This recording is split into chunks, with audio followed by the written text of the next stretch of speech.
Bonjour à tous et à toutes, chers adhérents de BHC. Nous voyons dans la paracha trois ustensiles qui avaient une sorte de couronne.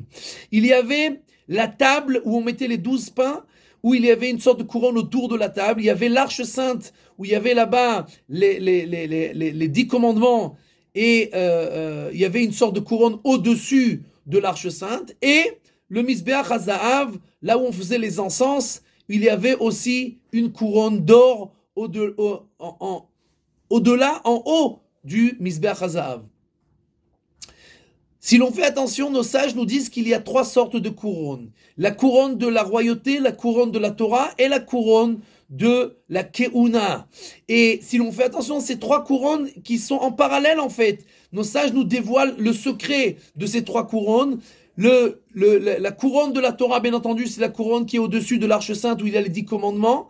La couronne de la royauté, c'est la couronne de la table qui représente le pain. Le pain, en hébreu, c'est l'echem, c'est la milchama, c'est le roi qui représente la matérialité et qui fait les guerres du peuple juif. Et bien entendu, le keter keuna, la couronne de la keuna, c'est les kohanim qui font les encens et le Kohen Gadol qui rentre et qui fait l'encens dans le Saint des Saints le jour de Kippour. Donc ces trois couronnes, ce sont les trois couronnes qui existent dans le peuple juif. Mais quelqu'un peut venir et dire, et moi, mon père n'est pas Kohen, donc je ne suis pas Kohen, mon père n'est pas roi, donc je ne suis pas roi. Et malheureusement, j'ai pas suffisamment d'intelligence pour étudier du matin au soir, et mon père n'était pas grand rabbin, donc qu'est-ce que moi j'ai dans tout ça?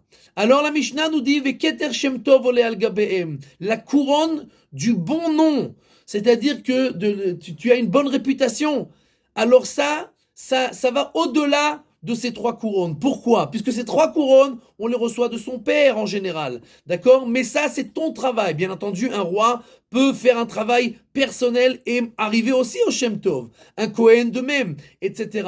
Mais même celui qui n'a aucune de ces couronnes, il peut arriver à une couronne qui est au-delà de toutes ces couronnes si il fait en sorte d'étudier le maximum de Torah. Et par rapport à cette Torah, il parle d'une manière décente, il s'occupe des gens autour de lui, il rayonne, il aide les gens, etc., etc. Alors il a une bonne réputation par rapport à son étude de la Torah qui lui donne les bases pour savoir qu'est-ce qu'il doit faire. Alors, nous dit la Mishnah, ce Shem Tov là, cette réputation, elle passe au-delà de toutes les couronnes qui en fait sont quelque chose que l'on reçoit de nos ascendants. Et cette bonne réputation, c'est lui qui s'est fait ça. S'il étudie la Torah comme il peut et qu'il fait ce qu'il peut par rapport à cette Torah, alors son niveau n'est pas moindre que n'importe qui d'autre.